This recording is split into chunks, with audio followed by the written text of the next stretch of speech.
ഈ മുതിരപ്പയർ പോലെ ഇരിക്കുന്ന സാധനം കണ്ടോ? അതിൻ്റെ പേരാണ് റെഡ് ലെൻറ്റിൽ. ഞാൻ മുതിരപ്പയറാണെന്നും പറഞ്ഞ് മേടിച്ച സാധനമാണേ. പക്ഷേ മേടിച്ച് കഴിഞ്ഞിട്ട് ആദ്യമായിട്ടാണ് ഇത് കറി ഉണ്ടാക്കുന്നത്. കറി ഉണ്ടാക്കിയിട്ട് എന്നാ പറയണേ, സാധാരണ ഞാൻ നമ്മൾ പറയത്തില്ല അതിശയപ്പെട്ടു പോയെന്ന്, അതുപോലത്തെ ഒരു കറിയായിരുന്നു ആദ്യം ഉണ്ടാക്കിയത്. അതിനകത്ത് കുമ്പളം ഇട്ടിട്ടായിരുന്നു ഞാൻ ഉണ്ടാക്കിയത് കേട്ടോ. ഉച്ചയ്ക്ക് ആ ഒരു ടൈമിൽ തന്നെ തീർന്നു പോയ കറിയാണ്. ഞാൻ വൈകിട്ടത്തേക്ക് കൂടെ എന്ന് പറഞ്ഞ് ഉണ്ടാക്കി വെച്ചത് ഉച്ചയ്ക്ക് തന്നെ തീർന്നു പോയി. സത്യം പറഞ്ഞാൽ അത് അതിശയപ്പെട്ടത് വേറൊന്നുമല്ല, വലിയ കാര്യങ്ങളൊന്നും ചേർത്തില്ല ഞാൻ. പൊടികളോ മസാലകളോ അല്ലെങ്കിൽ ഭയങ്കര വലിയ സംഭവമായിട്ടുണ്ടാക്കിയ കറിയേ അല്ലായിരുന്നു. അപ്പോൾ അതാണ് അതിശയപ്പെട്ടു പോയത്. അപ്പോൾ ഇതിനകത്തോട്ട് ചേർക്കുന്നത് ഞാൻ ഇന്ന് ക്യാരറ്റാണ്. എൻ്റെ കയ്യിൽ ക്യാരറ്റാണ് ഉള്ളത്. പിന്നെ നമ്മൾ ഇന്ന് സൂപ്പല്ല ഉണ്ടാക്കുന്നത്, അപ്പോൾ സൂപ്പിന് പറ്റിയത് ക്യാരറ്റാണേ. അപ്പോൾ ക്യാരറ്റ് ഇടുന്നുണ്ട്, ഒരു ഉള്ളി ഇടുന്നുണ്ട്, ഒരു 3-4-5 വെളുത്തുള്ളി ഇടുന്നുണ്ട്, ഉപ്പിടുന്നുണ്ട്. കറി ലീവ്സ് സൂപ്പ് ഉണ്ടാക്കുന്നുണ്ടെങ്കിൽ ഇടണ്ട കേട്ടോ. സൂപ്പ് ആക്കുന്നുണ്ടെങ്കിൽ, അല്ല നിങ്ങൾ കറി മാത്രമാണെങ്കിൽ കറി ലീവ്സ് ഇട്ട് ഉപ്പിട്ട് അടച്ചു വെച്ച് വേവിക്കുക. ഇത് ഞാനിവിടെ സ്ലോ കുക്കാണ് ചെയ്യുന്നത്. ചട്ടിയിൽ വെച്ചു ഇങ്ങനെ വേവിച്ചെടുക്കുന്നു.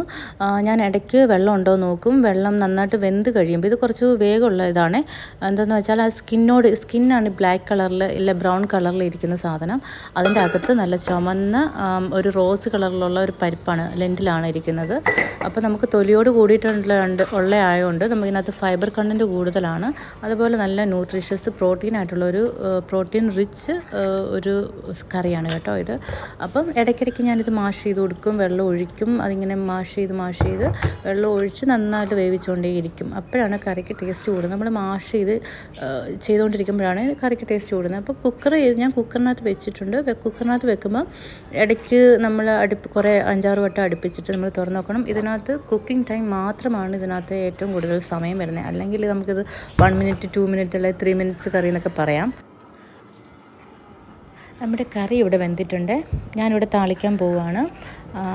വെളിച്ചെണ്ണ ഒഴിച്ചു, അല്ലെങ്കിൽ ഞാൻ വെജിറ്റബിൾ ഓയിലായിരിക്കും നല്ലത്, സൂപ്പല്ലേ. അപ്പോൾ സൂപ്പും കൂടെ ഉണ്ടാക്കുന്നുണ്ട്. വെജിറ്റബിൾ ഓയിൽ, കടുക്, പിന്നെ ഉള്ളി, വെളുത്തുള്ളി, കറി ലീവ്സ്. വേണമെങ്കിൽ ഇത് അവോയ്ഡ് ചെയ്യാൻ കേട്ടോ. പക്ഷേ നമ്മൾ സിമ്പിളായിട്ട് ഉണ്ടാക്കിയുണ്ട്. നമ്മൾ ഈ കടുക് വറുക്ക് നല്ലതായിരിക്കും.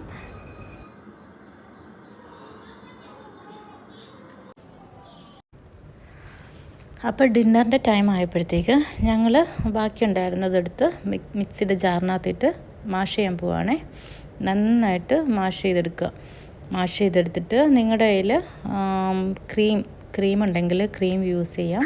നല്ല തിക്കായിരിക്കും. അപ്പം നമ്മൾ ചെറിയ ചൂടുവെള്ളം ഒഴിച്ചു കൊടുത്ത് നല്ലതായിട്ട് മിക്സ് ചെയ്യണം. അത് കഴിഞ്ഞ് ക്രീമും കൂടെ മിക്സ് ചെയ്യണം. ക്രീം ഇല്ലാത്തവർ ചെറിയ വാം മിൽക്ക് 1-2 സ്പൂണ് ഒഴിച്ചു കൊടുത്ത് മിക്സ് ചെയ്താലും മതി കേട്ടോ. എന്നിട്ട് നല്ല അടിപൊളി ടേസ്റ്റാണ് സൂപ്പിന്. ഒന്ന് ട്രൈ ചെയ്ത് നോക്കണം കേട്ടോ.